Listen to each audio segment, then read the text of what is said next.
আমাদেরকে একটু তেলাওয়াত করে শোনাবে? হ্যাঁ।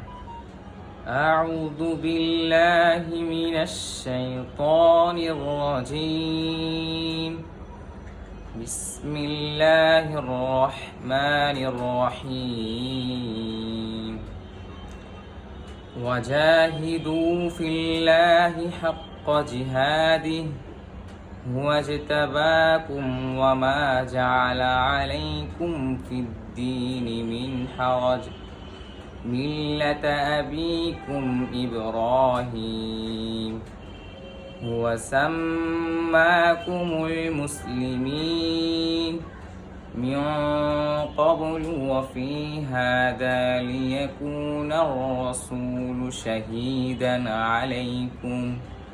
شهيدا عليكم وتكونوا شهداء على الناس فأقيموا الصلاة وآتوا الزكاة واعتصموا بالله هو مولاكم فنعم المولى ونعم النصير صدق الله العظيم।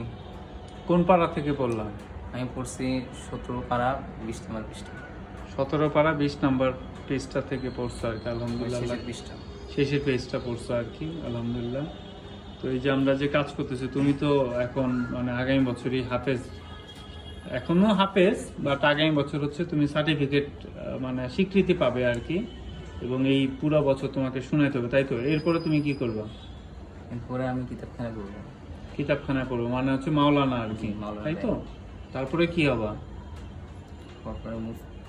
মুফতি হওয়ার ইচ্ছা আছে। আলহামদুলিল্লাহ, আল্লাহ কবুল করুক আর কি। তো তারপরেও তো এই যে পড়াশোনা করতেছো, তোমার ছোটরা অনেকেই আছে, তাই তো? এদেরকে আবার দেখাও, মানে পড়াশোনাটা দেখাইতে হয় না, আবার অনেকেরই তো দেখা টাকা দিতে হয়, যেহেতু তুমি এখন সিনিয়র হয়ে গেছো, তাই না? ওদের থেকে যাক, আল্লাহ কবুল করুক। আমরা হচ্ছে আগামী বছর তোমার হাফিজ হিসেবে পাইতে আর কি। তো অনেক কথাই, কিন্তু তোমার সামনে তো আসলে কথা বলার মতো স্পর্ধাও নাই আমাদের, কারণ হচ্ছে তুমি এখন পুরো কোরআন মুখস্থ, আর আমরা তো আসলে অতটুকু যেতেও পারিনি। আমরা তো একটু যতটুকু জানি নামাজের জন্য জানি, বা হয়তোবা পড়ি, কিন্তু সেই থেকে তো তুমি, আল্লাহ তোমার কবুল করুক যে তুমি তোমার বুকের ভিতরে এখন পুরো 30 পারা মুখস্থ আর কি। এটা তো অনেক বড় অ্যাচিভমেন্ট, তাই না? নাকি? তো তোমার ভিতরে এখন কোরআন আর কি ঢুকে গেছে। যদি ওই দুনিয়াতে পেজ নাও থাকে তাতেও সমস্যা নেই, যেহেতু তোমার বুকের